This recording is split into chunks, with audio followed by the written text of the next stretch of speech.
When I was in the 10th grade, I had an out-of-body experience. It was a crisp fall day.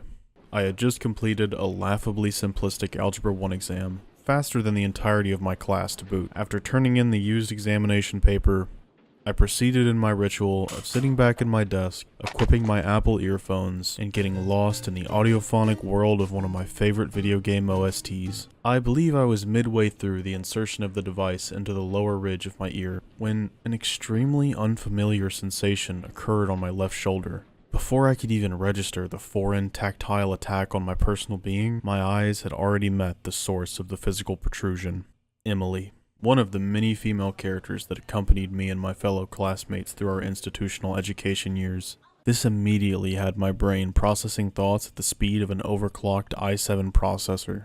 What could she possibly want to communicate at this precarious moment?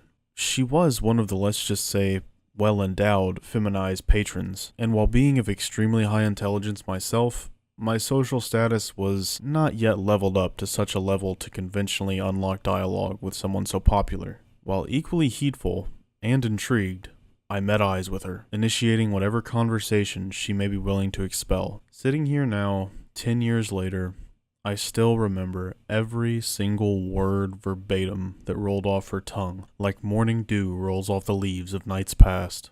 Wow, you finished that test super fast. You must be pretty smart. There I sat. Surprised? No. Reinforced in my internalized self-beliefs?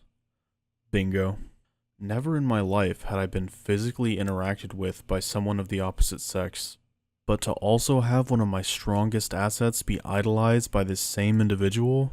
I knew I was going to be something special, and as I did not see a response to this comment particularly necessary, I simply gave Emily a confident grin as well as a slightly angled nod of the head, then proceeded to place my earbuds fully into their designated position. And as my confidence soared to new heights and my intelligence remained at its already extremely proficient level, I pressed the play button. And what song played into the ears of that intelligent, inspired, creative teenage boy? Undertale OST 001, Once Upon a Time.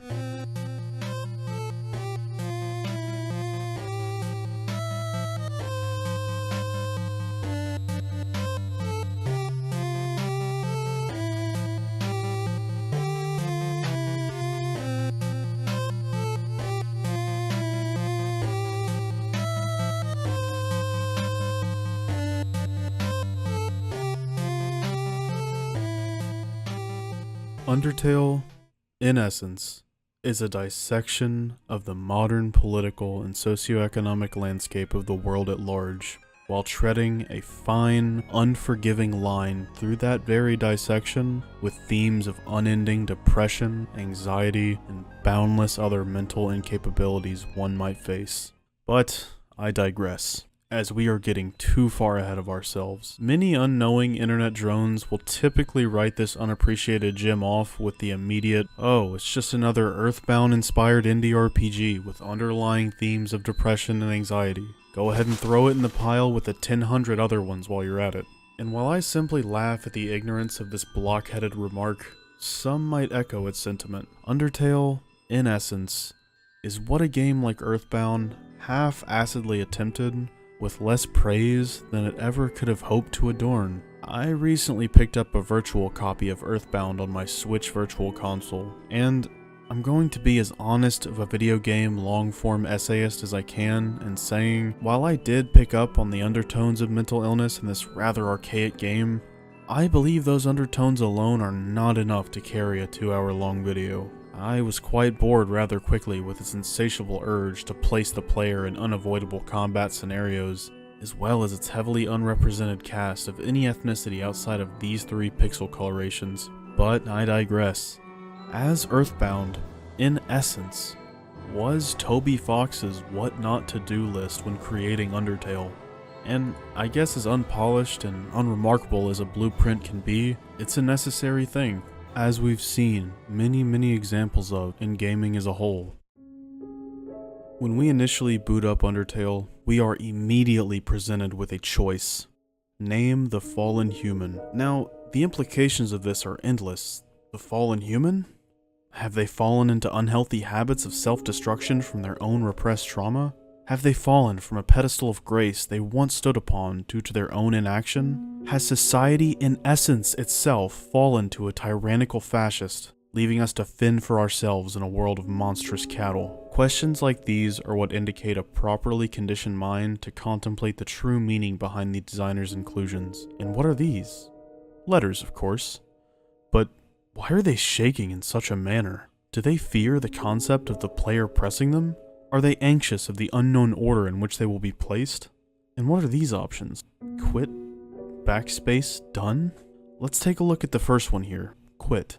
I enjoy the take on such an elementary concept in game design. We are well aware of the option the player typically possesses to exit the said screen, but here it is placed as the very initial option.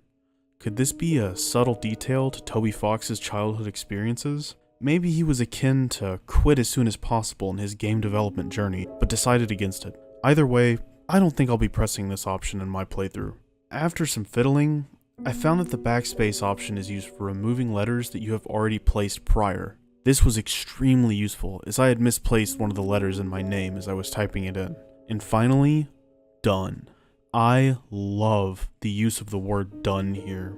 It's like Toby knew what we were all thinking. No green button, no start game, just 4 letters. It's so in your face, while simultaneously non-intrusive. It's almost haunting. It's like the done button, in essence, is you signing your soul away to experience this adventure. And with that, we select our name, and we are ready for whatever this game might hold for us. So take my hand, and let's do this together.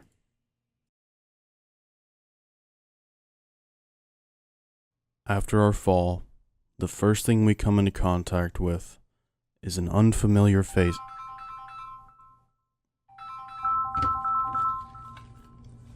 Hello? Mom, I'm busy right now. Can we talk later? Hey, honey, how's that job search going? Can I call you back? I'm just in the middle of something. Did Daughter General call back yet? Mom, I told you, once the YouTube thing takes off, I won't even need a job. Well, honey, I don't think that's really gonna work for me. Because you don't fucking understand, because you're too fucking old. Oh.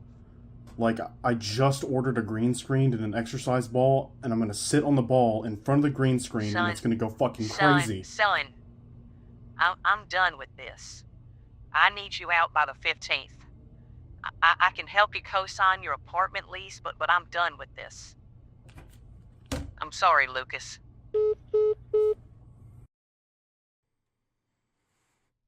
Undertale, in essence, is a story of the ever-present stifling of the creative process by the ones who are supposed to love you most. As we continue down this foreboding cave, a sense of true depression